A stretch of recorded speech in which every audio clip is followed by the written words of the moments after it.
Many thanks to Squarespace for sponsoring this week's video. So I wanted to get these types of making money and income videos on more of a calendar year basis now that I just wrapped up my second full calendar year of becoming a full-time landscape photographer.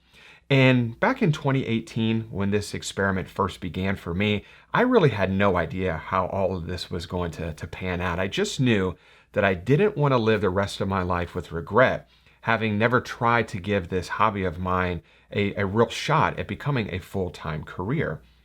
And I documented this entire transition from my 17-year career in the corporate world to becoming a full-time photographer in a multi-part series. And I'll put a link to that playlist in the description below if you're interested in checking that out.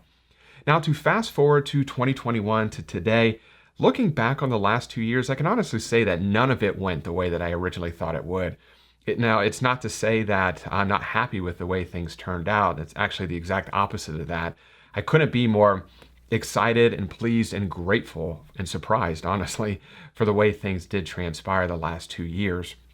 But there are quite a few things I would have done a little bit differently, knowing what I know now versus what I didn't know when I first started in 2018. Now, a couple weeks ago, I got an email from this person, this gentleman. I won't mention his name, but if you're watching, you know who you are. And this email, it really shook me. It shook me in a good way.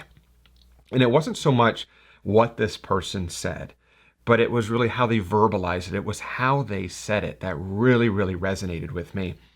And this person was, and I'll give you the short story, it was basically saying that the market for landscape photography things is very small, but the market for the landscape photography experience is absolutely massive. And this is not just a photography related thing. This is across the entire globe. I know you've heard about like the minimalism movement and minimalists. You hear people talking about, and people are buying less things now, and people are getting rid of things that they no longer use anymore. And they're putting their effort into creating experiences or for having experiences that will ultimately result in memories that will last an entire lifetime. So you can kind of see this shift from tangible things to experiences. And I know it seems a little weird right now, but I promise you in just a moment, that's definitely going to make a lot of sense. But when I first started in 2018, my expectations of what being a full-time landscape photographer was I was going to be gallivanting the globe. I was going to be traveling coast to coast all over the place. I was going to be exhibiting at art galleries and local art festivals. I was going to be behind my camera all the time on location. I was going to be selling prints constantly. I envisioned this entire office area here as like this little print factory where prints were flying off the printer. I'm cutting the prints, I'm signing the prints, I'm packaging them up in almost like this factory conveyor belt type of a system. And I would be making a weekly trip to the post office with a giant pallet of prints to drop off to the post office to have them deliver them to people all over the world.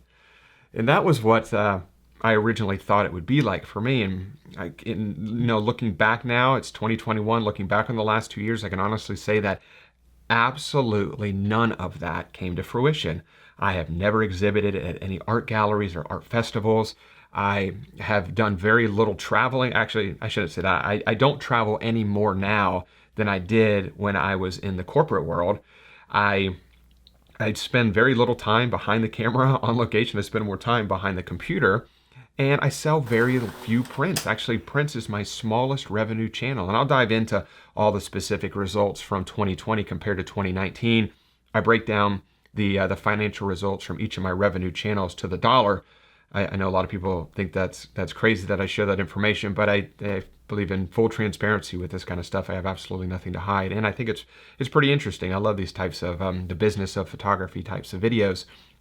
But I think that email really resonated with me. And like I said, once I go through these results, it's really going to make a lot of sense. So as far as the actual revenue channels are concerned, I break revenue channels down in two different ways. I have revenue channels that generate revenue. And then I also have revenue channels that don't generate revenue. They really generate value. So revenue channels, and I guess you call them value channels. And I broke these down largest to smallest, and I'm sure it's no surprise what the largest revenue channel is. And it's right here compared to 2019, which was $16,000. 2020, almost $35,000, and that is YouTube. That is for the people watching my videos. This is the ad revenue. And I couldn't be more grateful to you all for for watching my videos, because it really is the sole reason why I can continue to be a full-time landscape photographer, is because of this channel, because of you all clicking on my videos and watching them, and it absolutely means the world to me. So that is my largest revenue channel, and it grew almost, actually a little bit more than double from 2019, which is absolutely tremendous. Now, my second largest revenue channel is sponsorship. So I've done sponsored videos with Nissy Filters, with Luminar, of course, Squarespace. I think I did one on Skillshare as well. I turned down the vast majority of the sponsorship opportunities. 99% of them I turned down. But I want to make sure that I only do sponsored videos with products that I currently use or products that I absolutely believe in. So I'm very leery on what types of sponsored videos that I do, so I don't really do a whole lot of them. But the revenue grew from, in 2019, $3,600, and in 2020, $15,500. So once again, that's a pretty large growth, year-over-year growth, I should say. Now, the third largest revenue channel is affiliate marketing. So these are the links in the YouTube video descriptions or on my website. I have a gear page on my website. And if you click on a specific link and you buy that product, I get a tiny bit of commission, but it all adds up over time.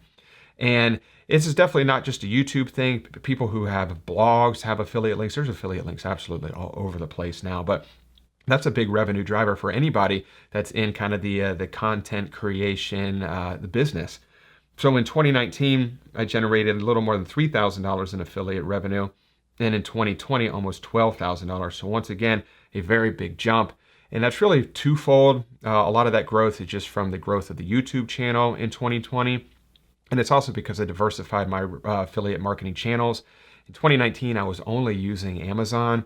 But in 2020, I started to diversify out a little bit to other companies that I buy my photography gear from. So not only Amazon, but B&H Photo, Adorama, Moment. So all the other outlets that I use to purchase my gear, I become affiliates of them as well. Now, the next is workshops. Workshops is my, I think, fourth largest revenue stream. And in 2019, you'll notice that there's nothing recognized here. And if you've kept up with these types of, the business of landscape photography, my income update videos, you may recall that in 2019, I did teach at the Out of Oregon Landscape Photography Conference, but I actually did that for free. I did that to get my name out there, to get a little bit more exposure for myself, and to gain more experience. And that was an absolute win across the board for me. I was able to accomplish exactly what I was hoping to. And I gained a lot of experience from that workshop. And in 2020, I ended up generating almost $8,000 in workshop revenue. So obviously that's a massive increase from $0 to $8,000. So, and that's something that I'm really looking to expand further in 2021 with the addition of more workshops. Now, in the next revenue channel, something that I call partnership content. And basically what this is content for other brands. So I did a lot of stuff with the Outdoor Photography Guide. I did stuff with Visual Wilderness, but I really kind of dialed that back in 2020. There's only so many working hours in the day, and I kind of had to shift my focus away from making content for others as much and kind of put more of a renewed effort on focusing content for my own YouTube channel or my website or things like that. But the revenue really stayed flat. In 2019, $4,000. In 2020, just under $4,000. So not a whole lot of growth there. And in one-to-one virtual sessions, you can see that $1,500 in 2019, $2,300 in 2020. And I really want to grow this more because I absolutely love doing these. You can order these through my website. And it used to be post-processing sessions. So someone would schedule a 1 or 2 hour session via my website. And then we would discuss via Skype, so we can see each other and do screen share and everything like that.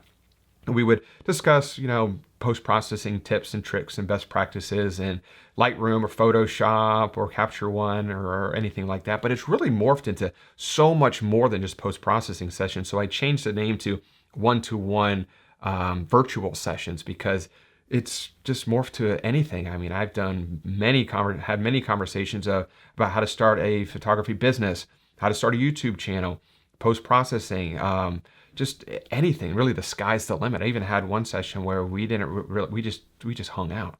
We just talked. And it's just a really cool way to connect with you all on a much more intimate level where we can have a one-on-one conversation where we can actually see each other. So I'm going to really try and expand this in 2021. I don't really market any of this kind of stuff. I probably should. But I probably will start to market a little bit more this year, but it's something that I thoroughly enjoy doing are those one-to-one sessions. And then coming in at the very, very bottom, I mentioned this in the very beginning, is print sales. My numbers in 2019 are so low, it doesn't even reflect right here, but in 2020, almost $1,700.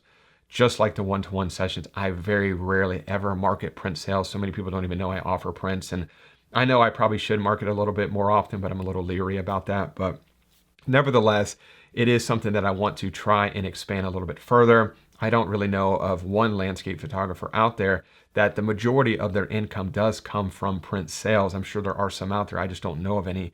Selling prints is a little bit difficult, but I know I definitely need to put a renewed effort on it. But my first 2 years, I had to focus on where the money was coming from. And this was my smallest revenue channel, so I just didn't really focus on it very much. Just like the one-to-one session, one-to-one virtual sessions, I wasn't generating a lot of income.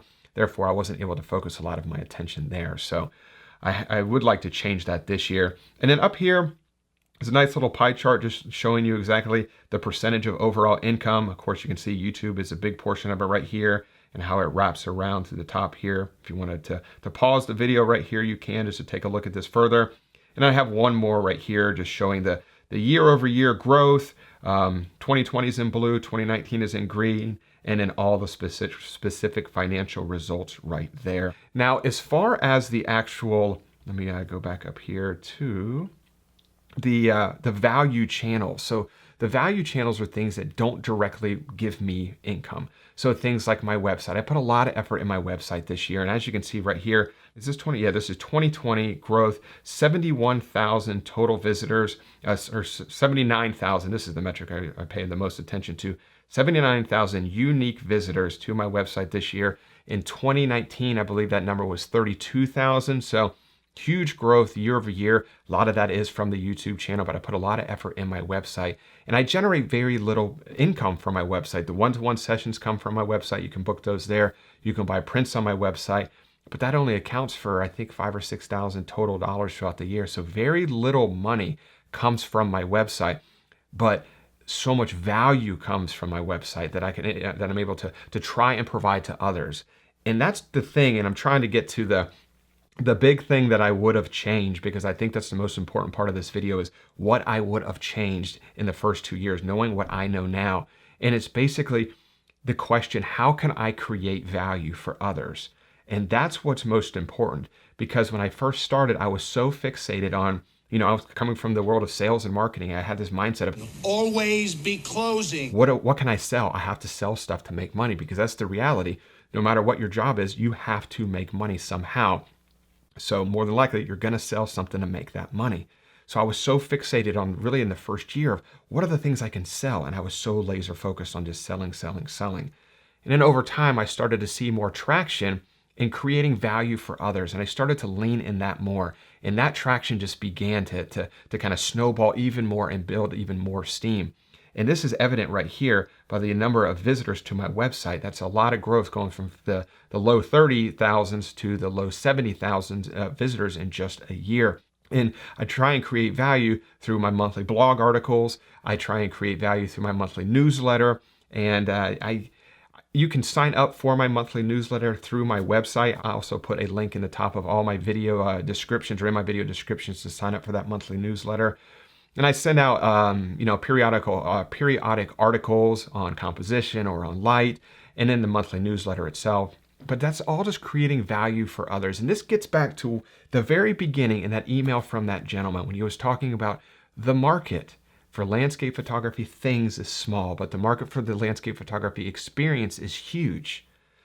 And I think why that resonated with me so much is because it's like a painter.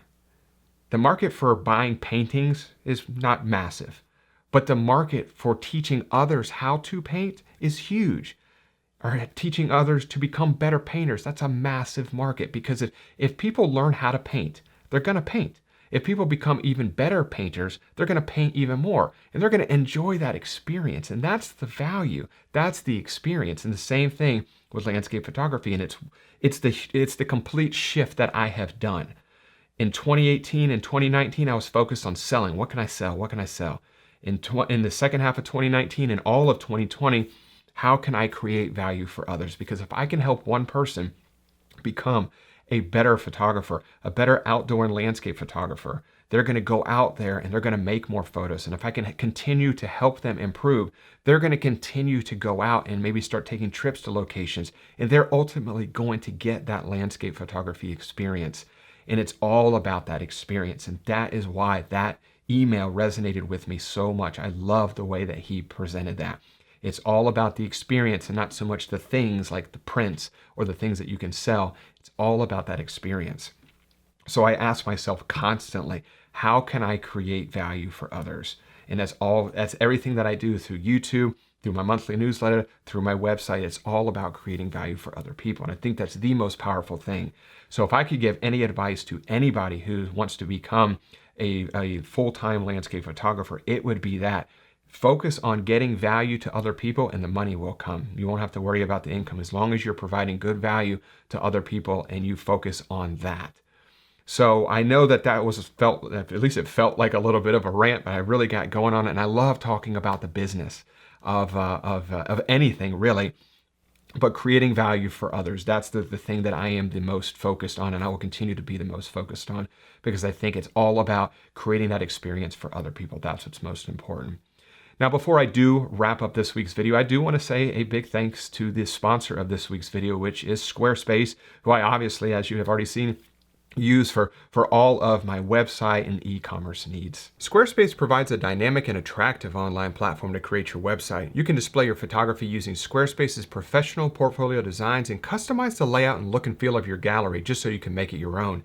With Squarespace's traffic overview feature, you can track trends in page visits and views to better optimize your content, and you can even grow and engage with your customers with Squarespace's email campaign tools, which will enable you to create engaging emails that match your website with your products or blog post and logo, just so your messaging remains consistent. So if you're looking to start a new website or possibly upgrade your current website, check out squarespace.com/Mark Denney for a free trial and 10% off your first purchase. So I really do hope you enjoyed this week's video. Like I said, if you're thinking about becoming a full-time photographer or a full-time landscape photographer, or you're just interested as to how a full-time photographer makes an income, I hope that, or makes a living, I should say, I hope there was some helpful information or some entertaining information in this week's video that you could possibly apply to your journey moving forward as well.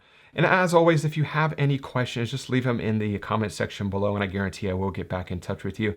And I really do appreciate you watching this week's video. And if you did enjoy it, if you could give it that thumbs up and ring the little bell notification, just that way you are notified each time I upload, and subscribe to the channel if you're not subscribed already. And as always, I really do appreciate you watching this week's video, and I will see you all next Wednesday.